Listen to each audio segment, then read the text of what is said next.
അംബസ്വാമി ക്ഷേത്രത്തിൽ ഞങ്ങൾ പോയി, ഗുജറാത്തിൽ. ഈ അംബസ്വാമി ക്ഷേത്രത്തിൽ ചെന്ന സമയത്ത് ഭഗവാന്റെ ഉണ്ട്, ശ്രീകൃഷ്ണനുണ്ട്, ഗണപതി ഒക്കെ ഉണ്ട്. ഈ ക്ഷേത്രത്തിന്റെ വലതുഭാഗത്ത് ഒരു വലിയ ആയുർവേദ ആശുപത്രി. എല്ലാ ദിവസവും ആയിരക്കണക്കിന് ഹിന്ദു മുസ്ലിം ക്രിസ്ത്യാനിയുടെ വ്യത്യാസമൊന്നുമില്ല, രോഗമുള്ള ആർക്കും അവിടെ വരാം. അവിടുന്ന് സൗജന്യ ചികിത്സ. അവിടെ വലതുഭാഗത്ത് ഒരു ഉദ്യാൻ, ഒരു പാർക്ക് കുട്ടികൾക്ക്. എന്തിനാണ് അമ്മമാരുടെ കൂടെ അച്ഛന്മാരുടെ കൂടെ കുട്ടികൾ വരുമ്പോൾ കുട്ടികൾക്ക് ഈ ക്ഷേത്രവും കാര്യങ്ങളൊക്കെ കുറച്ച് സമയം കാണിച്ചതിന് ശേഷം കുട്ടികൾ അവിടുന്ന് കളിക്കുന്നു. ഇവിടെ നിവേദ്യവും നമ്മുടെ പലതും നമ്മളെ ഏൽപ്പിച്ചിട്ടുണ്ടാവില്ല, അപ്പൊ കുറച്ച് സമയം പിടിക്കുമല്ലോ. അപ്പൊ കുട്ടികൾ അവിടുന്ന് കളിക്കുന്നു. അതിന്റെ മുന്നിൽ ആയിരക്കണക്കിന് പ്രാവുകൾക്ക് ഭക്ഷണം കൊടുക്കാൻ വേണ്ടി വെള്ളം കൊടുക്കുന്ന സ്ഥലം, അതിന്റെ മുകളിലും താഴെ ഭക്ഷണം, അരി, കടല, ഗോതമ്പ്, പഞ്ചസാരയൊക്കെ അവിടെ വിതറിയിരിക്കുന്നു. ഇടതുഭാഗത്ത് പട്ടികൾക്കുള്ള ഭക്ഷണം.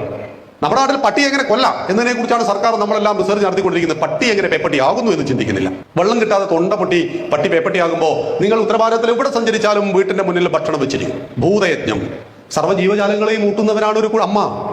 ഭർത്താവിനും മക്കൾക്കും മാത്രം ഭക്ഷണം കൊടുക്കുന്നവരല്ല അമ്മ. സർവ്വജീവജാലങ്ങളെയും വിശപ്പിനെ അകറ്റുന്നവരാണ് അമ്മ. അതുകൊണ്ടാണ് ഒരിക്കൽ പരമേശ്വരൻ പാർവതി ദേവിയെ പരീക്ഷിച്ചു. പാർവതി ദേവിയോട് വെച്ചു എല്ലാവർക്കും ഭക്ഷണം കൊടുത്തു. എല്ലാവർക്കും ഭക്ഷണം കൊടുത്തു കഴിഞ്ഞു. പിറ്റേ ദിവസം ഭഗവാൻ ഒരു ഉറുമ്പിനെ പിടിച്ചിട്ട് ഒരു ചേട്ടയ്ക്കുള്ളിൽ മൂടി വെച്ചു. പാർവതി വൈകുന്നേരം വന്നപ്പോൾ ചോദിച്ചു, എല്ലാവർക്കും ഭക്ഷണം കൊടുത്തു? എല്ലാവർക്കും ഭക്ഷണം കൊടുത്തു.